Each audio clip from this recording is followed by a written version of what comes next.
Aloha, and welcome to another session of A Better Day. Thank you for joining us. I think you'll find the next half hour interesting, informative, and educational as well. This is State Senator Sam Slom.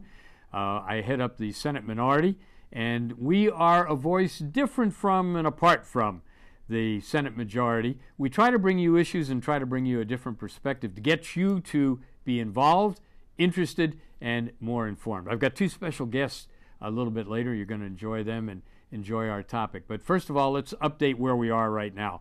Remember, the legislative session started in mid-January, and our 60-day working session with days off and recess days actually goes until May 1st. And this week is a big time for the legislature because it's called the crossover. It's the first of three crossovers. It's when all of the Senate bills that are still alive are voted upon and cross over to the House of Representatives. And the House bills, same process. They discuss and vote on all of their bills. They pass them over to the Senate. Now, both houses have already had hearings on all of the bills. They've had discussion. They've had testimony. Now what we basically do is swap bills. Now, there are a number of bills that are very similar. Some are actually identical, but there are bills that are different or different versions in both the House and the Senate. So that's what we're going to be doing for the next 30 days. But I want to encourage you to get involved, stay involved, and when anybody tells you that not to worry, that a bill is either safely going to be passed or is safely going to be deferred or dead, that's when you worry. You make sure that you come down here, you keep our feet to the fire. Remember, this is a legislative election year as well. All 51 members of the state House and half of the state Senate's 25 members are up for re-election. So you may want to know where your legislator stands on certain issues. And this is the opportunity and the time to get it. And of course, when we have crossover or any day, you're welcome at any public hearing. You're welcome to sit in the gallery and to visit us and to come to your legislator's office. You're paying for all of us. And remember how the state Constitution and the U.S. Constitution start out, we the people. It's up to you. Don't be frustrated. Don't be discouraged. Come down and get involved. Well, I've got two wonderful guests today, and am I a lucky guy? Because they work for the Senate Minority Office, and they're doing a great job. Two young women who bring fresh perspective to what we're doing. And first of all, I'd like to introduce Chelsea Pelton. Chelsea, who is a UH intern with us, and Ediana Sallee, yes, who is a legislative aide. Both actually are legislative aides with us. But as I say, they bring different perspectives and experience and youth. So let's start with Chelsea, who is our UH intern. Give us a little bit of a background, Chelsea 101. well, I'm originally from California and decided that the University of Hawaii was the place for me. So I am unfortunately here. It's my last semester, and I've just chosen to take the opportunity and be interning here instead of going to classes my last semester. What are you majoring in? I am majoring in sociology and minoring in political science. And then what do you want to do, or what do you expect to do after you graduate? I had the original plan of one day becoming a high school counselor, so going to graduate school and be certified as a counselor, but I've always had this passion for politics, being that 16-year-old who thought it was fun to watch C-SPAN, and as unpleasant as that may sound to some. So really being here has really been just exactly where I want to be right now in my life. And you enjoy the University of Hawaii? I do. It is the only university experience I can compare it to, so, but yes, I have. Because you know there's been a lot of criticism, a lot of problems. It's my alma mater. I love it and respect it, but there have been fiscal and management problems with it, and also scheduling for students. That you haven't had that problem in terms of getting courses? There's been frustration present, mostly in housing, but just being able to get all of your classes taken care of. But every opportunity is what you make it, and I have tried to make it the most pleasant place that it has been. Well, great. Well, we're really lucky to have you, and we're very pleased with the program that allows for UH students to be interns. Are you learning anything? Every day. Oh, every day. And I understand you kind of like baseball, too. As a result of my dad being a sports fan and being his only daughter, he has two younger sons, but being the first kid, I think it helped, just him taking me to different sporting events, but baseball, mostly football, but I am a baseball fan. Great. Okay. And Ediana, you wear several hats. You're not wearing a hat today, but I'm not. yeah, you're involved in a lot of issues, and as a military wife, you're very actively involved in those activities as well. So, tell us a little bit about Ediana. Well, I'm originally from Central Florida. I graduated from the University of Central Florida, and my degree was in psychology. I ended up getting married and marrying my wonderful husband and being a part of the Army lifestyle. We ended up coming here to Hawaii, so we've been very fortunate to be here. It's our first duty station as husband and wife. I mean, where else would you want to go, right? Hawaii. Well, you know, that's a good question. You say, yeah, where else would you want to go? But, you know, over the years there have been some frustrations and disappointments, particularly with Army wives, military wives, in that they would be maybe at Schofield or be at a base where they're far away, had limited transportation activities. What are your duties involve in support for your husband and for the military? My duties involve, I'm a senior advisor for our FRG, which is our family readiness groups. So I support all the spouses in our battalion. And how many are we talking about, basically? We have 850 soldiers in our battalion, so if, let's say, half of those are married, so we're looking about 400 spouses that I help. And you're so young. How do you get to be senior advisor? I married into that. There you go. Okay.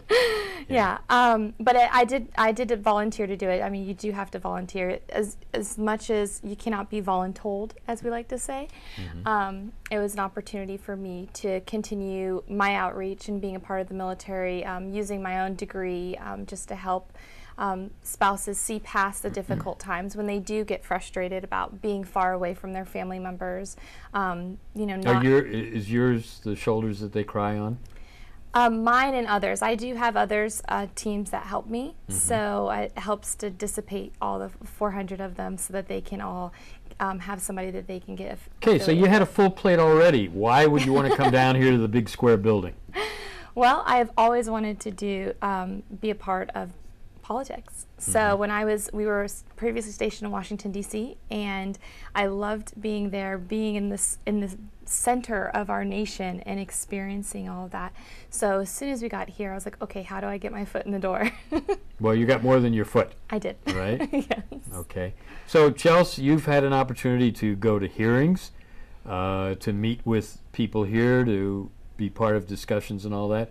So far, what do you think has been the most enjoyable part of this internship? I've enjoyed walking through the halls with the senators and the representatives that I get to see on television, and it's pleasantly surprising that overall they seem to genuinely care about their constituents and want to see bills put forward to help the people of Hawaii. What would be something that would be the least interesting or exciting thing that you've done?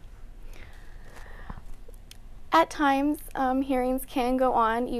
I value that the citizens get to have their voice heard, but at times testimony is repetitive, but that's just part of the process. Now, I'm sure both of you are aware that one of the controversies in the last couple of weeks has been that a number of representatives and senators may not have treated kindly or respectfully people that have come into hearings. Have either of you seen any of that, or do you have any comments on it? Can we have a no comment? Yes, you can. Yes, you can. It's upsetting to often see them on their phones or on their computers not giving people who have taken time out of their busy day to come down, and they look distracted or as if they don't care. And sometimes it's upsetting to watch, but it's not on the grand scale. It's usually just small. And of course, part of the problem, part of the criticism is we do everything, we being the elected officials, do everything for our convenience and for our timing. And it's hard for people to take time away from their families or away from their jobs to come down here. Then we make it hard to park, if not impossible. And then sometimes people will be waiting, as you say, in long hearings, 3 hours, 4 hours, only to find out that the bill is going to be deferred or that the testimony is being limited. I'm all for hearings. I learn a great deal myself. That's why I never use a computer during the hearing. I want to listen to the people, and I think that's respectful when they're coming down here. I want to look them in the eye. I want to see the body motion and all of that. I want to find out who's really passionate about what they do. And as I say, I learned something because people oftentimes are reluctant. They say, oh, I don't want to go down there, I don't want to be down there with the legislators and all that, and I don't know what to say, and I don't speak good English. That's not important. If you're speaking from your heart and if you're speaking from experiences, lots of times we think we're experts in many fields, and you really can't be. You can't be an expert in, in corrections and agriculture and education, all of that, and yet that's what we're called upon to do. And particularly me, I get to be on all 16 Senate committees, but I don't pretend to be an expert, and that's why I defer to people that come in, and they always add something to it. Now, Ediana, you're going to be a mom soon, Yes. and you took particular interest in some of the lengthy hearings and the discussion that had to do with naturopathy and midwifery and all that. What were your feelings and thoughts about that? Well, I'm interested in it just as a mom or as a soon-to-be mother that that's an option for women who are pregnant. I believe that they should have that choice.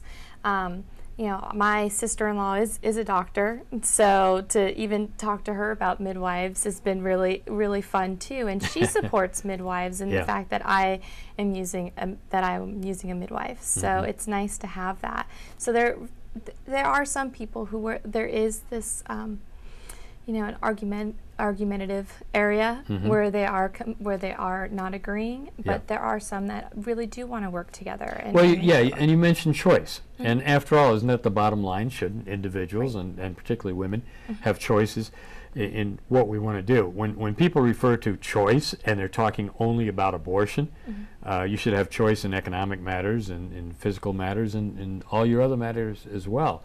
And I think that brought out the debate. The interesting thing to me, I'm always telling people, don't get frustrated. Don't stay away. Get involved.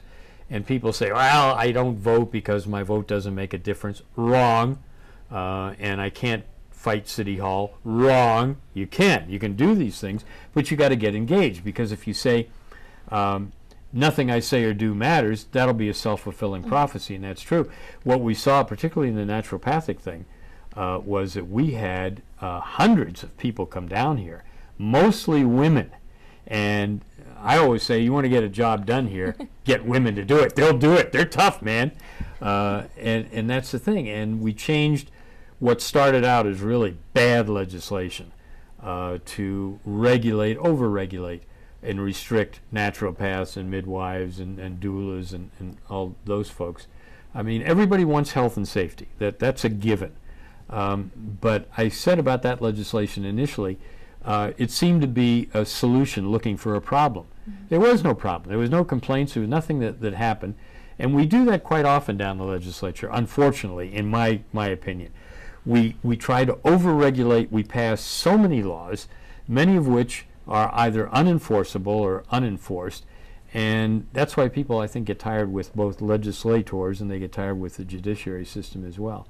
What's the most exciting or most interesting hearing you've attended so far, or subject?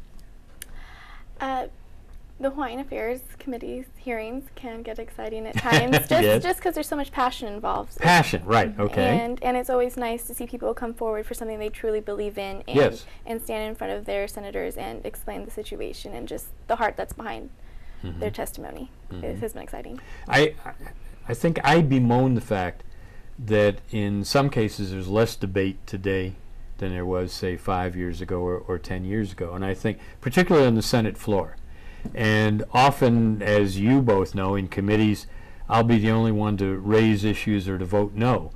I would prefer, and I like it when somebody either rebuts me or they stand up and they say why they're supporting something.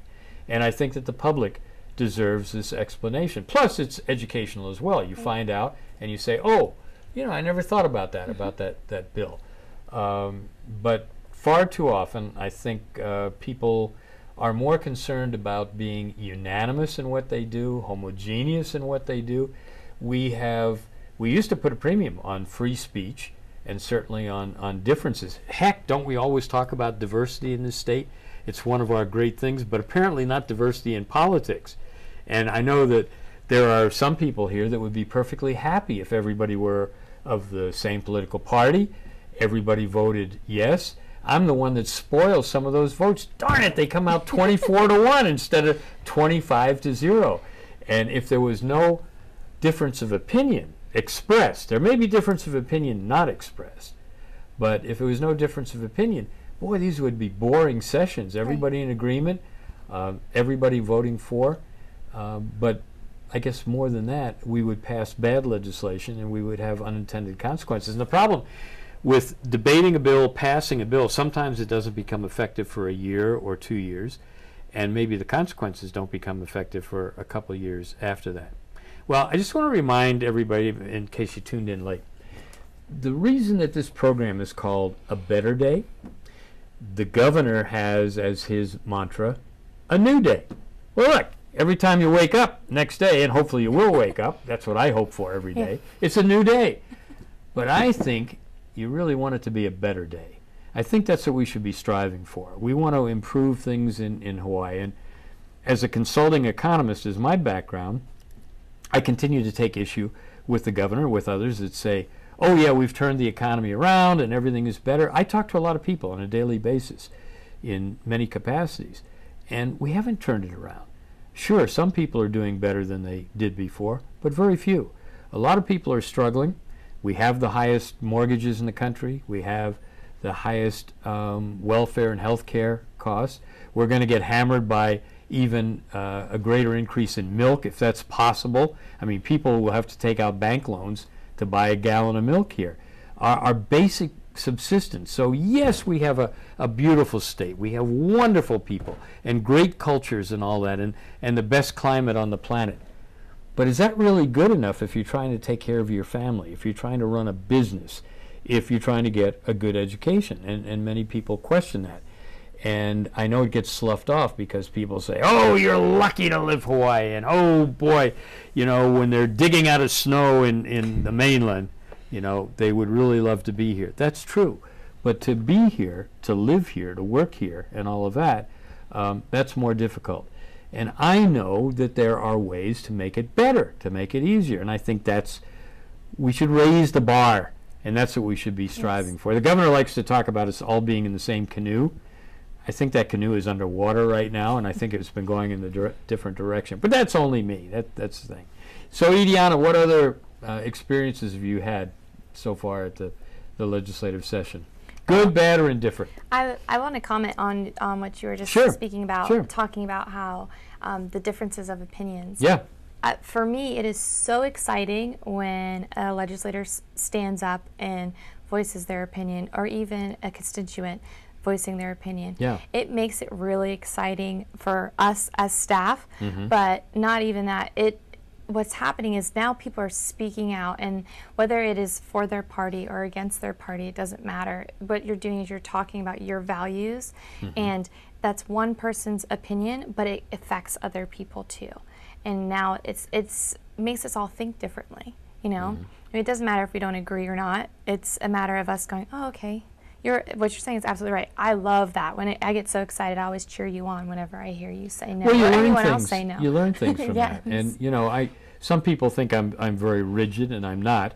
I'm secure in my knowledge, my experience, and my values, but I always say, sometimes things change. Sometimes we get new information, or sometimes I may have relied on incorrect information, and I'm willing to do that. The only way you find out about that, though, is when you have these discussions or debates or whatever. And you learn in politics, and particularly in a body like the state Senate, that you can disagree without being disagreeable, and you can look at these issues, argue about the issues, but the person that yesterday was your biggest opponent on a particular bill today may be your biggest supporter on another bill and another issue. And life goes on, you have to do that. I mean, I used to debate all the time with my personal friend and the former Senate President, Colleen Hanabusa. I would dare say we probably disagreed on 90% of the things, but we still disagreed, we still agreed on movies and sports and literature and things like that. And that's what it's about. And I think to some extent, some people have gotten away from the idea that it's okay to voice those opinions and okay to be different. Whereas, as I say, we used to celebrate that, and we still talk about our diversity. Well, I'll throw this out to both of you.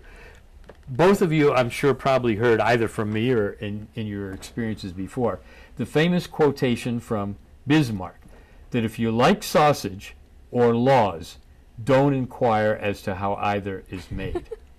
You heard that before? Yes. Yeah? Okay, sure. And it's true, right? It's true. Have you had any experiences like that? Go ahead. I don't know if we've gotten that far into the session yet, Yeah. but I think that we've seen the process and how it happens. Yeah. That it's different than I think my original impression when I came in. I think that's part of it. I think a lot of people don't realize it. That's why I think it is important. Now I've been telling my friends and my family, hey, why don't you go down to your state capitol, find out what's going on, because what's happening at the Capitol really does affect us immediately. It does. Whether it affects It us does. tomorrow or it affects us in 5 years, it's still going to affect It's us. just like the lack of knowledge about basic economics. You can Right. say, oh, I'm not interested in that, it's boring, it's dull. Well, it's not.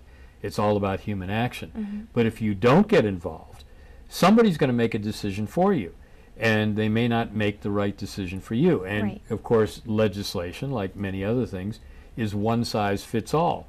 And it doesn't work that way.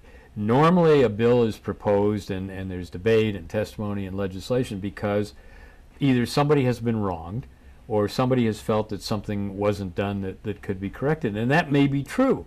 But then the remedy in terms of legislation that affects everybody may grab in that net everybody else that should not be, and it robs them of their choices or decisions. They say, wait a minute, I didn't expect that would happen, didn't do that. And another point that you brought up, Ediana, which I think is important, and why I always urge people to come down here or to go to their city council or go to their neighborhood board. Look, you can tell your friends, or I can tell my friends things. Either this was a good event that happened, or, oh my God, you can't believe what they did. And they believe us because they know us. But it's not the same as being down here, That's right? If you see it for yourself. I mean, somebody can describe things to you. You can see it on video. You can see it on a 10-second news clip. But if you're actually here, you'll get more of an education, and you will find out the word, you mentioned the magic word, process. Yeah. Everybody says, well, we follow the process. It's just like saying it's the law.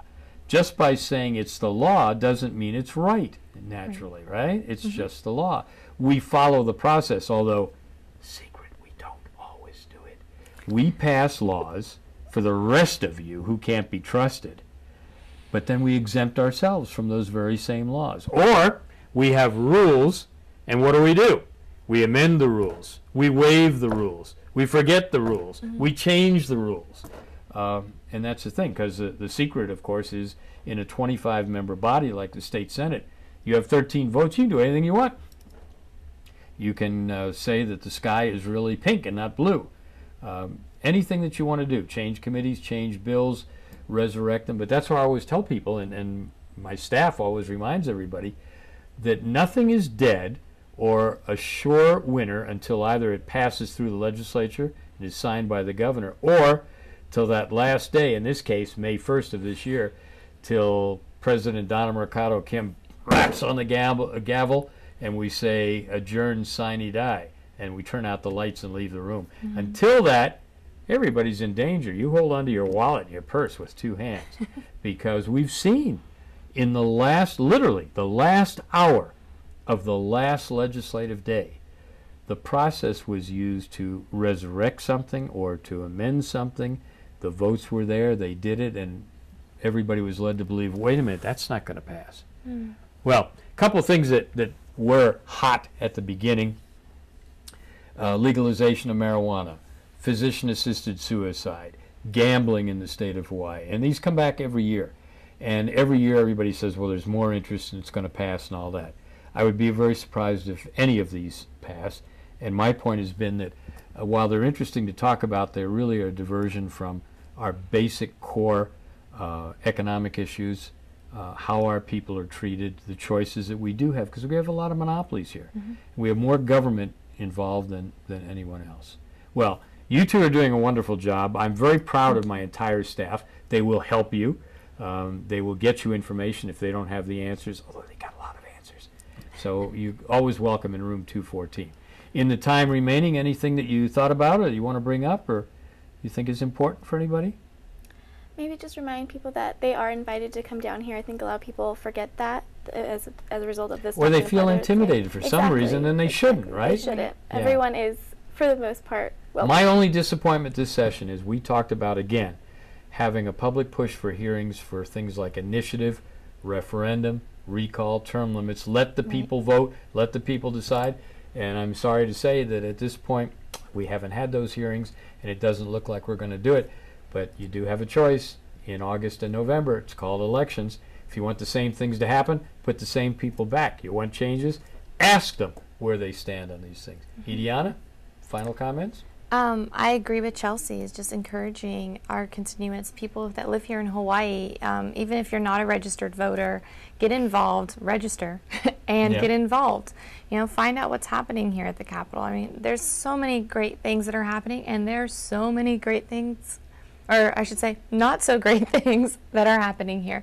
But they do happen. But they do happen, and we just need to focus on what's the right thing for the whole state, not just for a select group of people. And I think if people start coming out and start speaking out, it'll happen. It can happen. That's right. Well, thank you. I want to thank both Chelsea and Ediana.